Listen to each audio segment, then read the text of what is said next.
Hello everyone, Ashok Kumar Ojha sir academy में आपका स्वागत है। आज हम लोग जानेंगे सीडीपी। यहाँ से जो चैप्टर्स होगा वह होगा influence of environment and heredity. Okay student, video को स्किप ना करें, पूरा पूरा वीडियो देखें और अपने नॉलेज को इंक्रीज करें। I will explain you both English and Hindi. तो सबसे पहले हम लोग जान लें कॉन्सेप्ट ऑफ हेरिडिटी को, यानी हेरिडिटी के क्या कॉन्सेप्ट हैं, क्या विचार हैं, इससे हम लोग अवगत होंगे। Okay, heredity refers to a biological mechanism. आप इसे भी गौर करें, हेरिडिटी किसको रेफर्स कर रहा है? Biological mechanism as a result of which is a child receives the traits and characteristics of his ancestors and raised through the transmission of particular genes to him by his immediate parents of his conception in the womb, इसे भी आप गौर करें, of his mother. यानी आप ये कह सकते हैं कि जो अनुवांशिकता है यानी हेरिडिटी जो है, इसे आप गौर करें, एक जैविक तंत्र को संदर्भित करती है। यानी ये क्या संदर्भित करती है? बायोलॉजिकल मैकेनिज्म को। ओके, जिसके परिणाम स्वरूप एक बच्चा अपने पूर्वजों के लक्षण और विशेषताओं को प्राप्त करता है। यानी चाइल्ड क्या रिसीव करता है? Traits and characteristics of his ancestors, यानी अपने पूर्वजों के लक्षण को, अपने पूर्वजों की विशेषताओं को वो प्राप्त करता है। और अपनी माँ के गर्भ में अपने गर्भदान के तत्काल माता पिता द्वारा विशेष जीन के संरचन के माध्यम से उसे प्राप्त होता है। ओके, ये आप समझ गए? ओके, तो आप ये जान गए हेरिडिटी किसको रेफर्स कर रहा है, हेरिडिटी क्या बता रहा है। उसके बाद हम लोग जानेंगे इफेक्ट्स ऑफ हेरिडिटी, यानी हेरिडिटी के क्या इफेक्ट्स हैं। ओके, इसे भी आप गौर करें, हेरिडिटी के क्या इफेक्ट्स हैं। ओके, तो हम लोग पहला नंबर इसका पॉइंट जान लें, height, bodily frames and structure of bodily organs Nervous system. determined by the growth potential in the genes. The structure of the is also probably determined genetically. Okay, यानी ऊंचाई, यहाँ आप एक एक करके देखें हिंदी को। ऊंचाई यानी बॉडली फ्रेम्स यानी शारीरिक फ्रेम, और and structure of bodily organs यानी जो शरीर की संरचना है, जो शरीर का बनावट है, जिनमें वृद्धि क्षमता से निर्धारित होती है। यानी ये कैसे डिटरमाइंड होती है? Growth potential in the Nervous system. यानी जीन में वृद्धि क्षमता से निर्धारित होती है। इसके साथ साथ ये भी आप जान लें, जो स्ट्रक्चर यानी तंत्र की जो संरचना है वो भी आनुवांशिक रूप से निर्धारित होती है। तो आप ये जान गए पहला पॉइंट। ओके, हम लोग सेकेंड नंबर पॉइंट को भी जान लें।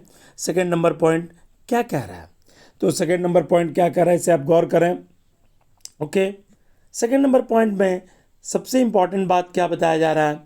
मेनी जेनेटिक डिजीज, आप ये भी गौर करें, मेनी जेनेटिक डिजीजेस और problem arise due to the genetic. Okay, बहुत से ऐसे जेनेटिक डिजीज़ हैं और प्रॉब्लम हैं, अराइज होते हैं due to the genetic properties in child, यानी आपके माता पिता से वह आपके जीन में प्रवेश कर जाते हैं। ये जो प्रॉब्लम होते हैं डिजीज़ के, जेनेटिक डिजीज़ के जो प्रॉब्लम होते हैं, यानी बच्चों में आनुवांशिक गुणों के कारण कई आनुवांशिक रोग या समस्या उत्पन्न होती है। ओके, आप समझ गए 2 नंबर पॉइंट को। ओके, हम लोग 3 नंबर पॉइंट को जान लें। थर्ड नंबर पॉइंट क्या कह रहा है? थर्ड नंबर पॉइंट को भी आप जानें। According to R.S. Woodworth, okay, किसके अनुसार? R.S.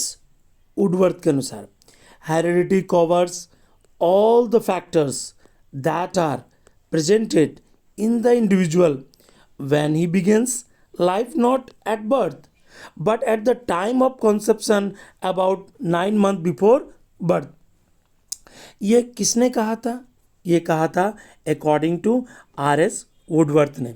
वुडवर्थ जी ने क्या कहा कि आनुवंशिकता उन सभी कारकों को शामिल करती है, इसे भी आप गौर करें, देखिए यहाँ लिखा हुआ है all the factors, covers all the factors, okay, जो व्यक्ति में प्रस्तुत किए जाते हैं, that are presented in the individual, okay, जब वह जन्म के समय नहीं बल्कि गर्भधारण के समय जन्म से लगभग 9 महीने पहले शुरू होता है, यानी conception about 9 month before birth.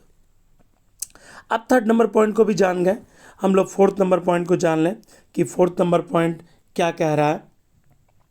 इस पॉइंट में थर्नडाइक महोदय ने क्या बताया है, इसे भी आप गौर करें।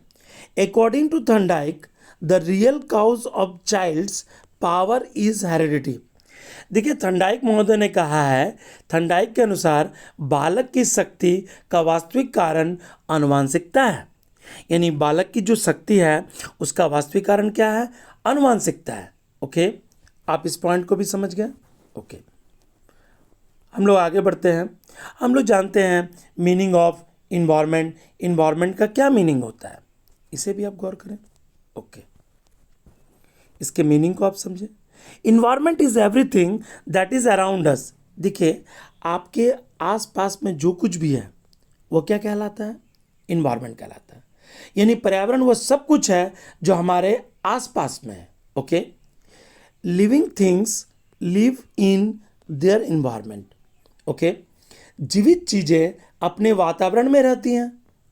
दे कॉन्स्टेंटली इंटरेक्ट, वो लगातार इंटरेक्ट होती हैं with it and change in response to conditions in their environment. अब इस बात को भी गौर करें, यानी जीवित चीजें जो है अपने वातावरण में रहती हैं और वे लगातार इसके साथ बातचीत करते हैं और अपने पर्यावरण की स्थितियों को जवाब में बदलते हैं। देखिए यहाँ गौर कीजिए, आप क्या बता रहा है, they constantly interact with it and change in response to condition in their environment. Okay, in the environment there are interaction between animals. अब देखिए ऐसा होता है पर्यावरण में, हम देखते हैं किसके बीच इंटरेक्शन होता है, इसे भी आप गौर कर लें। जो इंटरेक्शन हो रहा है between animals, plants, soil, water and other living and non living things. तो किसके बीच, पर्यावरण में जानवरों, पौधों, मिट्टी, पानी और अन्य जीवित और निर्जीव चीज़ों के बीच परस्पर क्रिया होती रहती है। ओके, आप समझ गए इन बातों को। हम लोग आगे बढ़ते हैं। अब हम लोग इफेक्ट को जानेंगे, जो इन्वायरमेंट है उसके क्या प्रभाव है, इसे भी आप गौर करें। Okay, environment has a very significant effect. Environment के जो है बहुत ही सिग्निफिकेंट इफेक्ट हैं। ओके, इसे आप ध्यान दें, सिग्निफिकेंट इफेक्ट ऑन मैन, यानी मनुष्य पर पर्यावरण का बहुत महत्वपूर्ण प्रभाव पड़ता है। Its effect starts from his birth, जो इसका जो इफेक्ट है वह शुरू होता है हिज बर्थ, यानी इंसान के जन्म से, birth and continues almost till his death, और यह चलता रहता है कब तक, यानी इसका प्रभाव इसके जन्म से शुरू होकर लगभग इसकी मृत्यु तक चलता रहता है। द स्टेटस ऑफ चाइल्ड, जो बच्चे का स्टेटस होता है, youth and old man in the family and society is not the same, and as a result of this differences, इस डिफरेंसेस के कारण ए मैन्स पर्सनैलिटी, एक मनुष्य का जो पर्सनैलिटी होता है उसकी व्यक्तिगत पहचान जो होती है, रूल्स, टेम्परामेंट, सॉरी यहाँ टेम्परामेंट है, वे ऑफ थिंकिंग, यानी जो उसका टेम्परामेंट है, उसका वे ऑफ थिंकिंग है, इस बात को भी आप ध्यान दें। उसकी जो टेंडेंसी है, इसे भी आप गौर करें। उसका जो इंक्लिनेशन है और उसका जो करेक्टर है इज अफेक्टेड, इससे प्रभावित होता है। यानी मैं आपको इसका हिंदी बता दूं, देखिए परिवार और समाज में बच्चे, युवा और वृद्ध व्यक्ति की स्थिति समान नहीं होती। इस बात से तो आप भली बात ही परिचित हैं। यहाँ देखिए स्टेटस दिया हुआ है, status of a child, youth an old man in the family and society is not the same, यानी समान नहीं होती। इसका मतलब क्या हुआ? और इस अंतर के परिणाम स्वरूप पुरुषों का व्यक्तित्व, इस अंतर के परिणाम स्वरूप क्या होता है? पुरुषों का व्यक्तित्व, भूमिका, स्वभाव, सोचने का तरीका, प्रवृत्ति, झुकाव और चरित्र प्रभावित होता है। अब इस बात को समझ गए? ओके, हम लोग आगे जानेंगे इसके 4 नंबर पॉइंट क्या कह रहा है, इसे भी आप गौर करें। ऑन हेल्थ यानी स्वास्थ्य पर क्या प्रभाव पड़ता है। ऑन पर्सनैलिटी यानी व्यक्तित्व पर क्या प्रभाव पड़ता है। ऑन कॉन्जिटिव यानी भावनात्मक विकास पर किस तरह से प्रभाव पड़ता है। ये कई पॉइंट में दिए हैं। 4 नंबर पॉइंट में ऑन हेल्थ है, 5 नंबर पॉइंट में ऑन पर्सनैलिटी है, 6 नंबर पॉइंट में ऑन कॉन्जिटिव है, उसके बाद कॉन्जिटिव डेवलपमेंट, 7 नंबर पॉइंट में इमोशनल है, इमोशनल डेवलपमेंट यानी भावनात्मक विकास पर किस तरह से प्रभाव पड़ता है। 8 नंबर पॉइंट में लैंग्वेज यानी भाषा पर किस तरह से प्रभाव पड़ता है। और 9 नंबर पॉइंट में सोशल डेवलपमेंट, समाज पर किस तरह से प्रभाव पड़ता है। यदि आपको वीडियो और 10 पसंद नंबर आया पॉइंट में तो वीडियो on को adjustment लाइक, capability शेयर और यानी सब्सक्राइब करना ना समायोजन भूलें। क्षमता पर वीडियो किस तरह देखने के से लिए प्रभाव धन्यवाद। पड़ता है।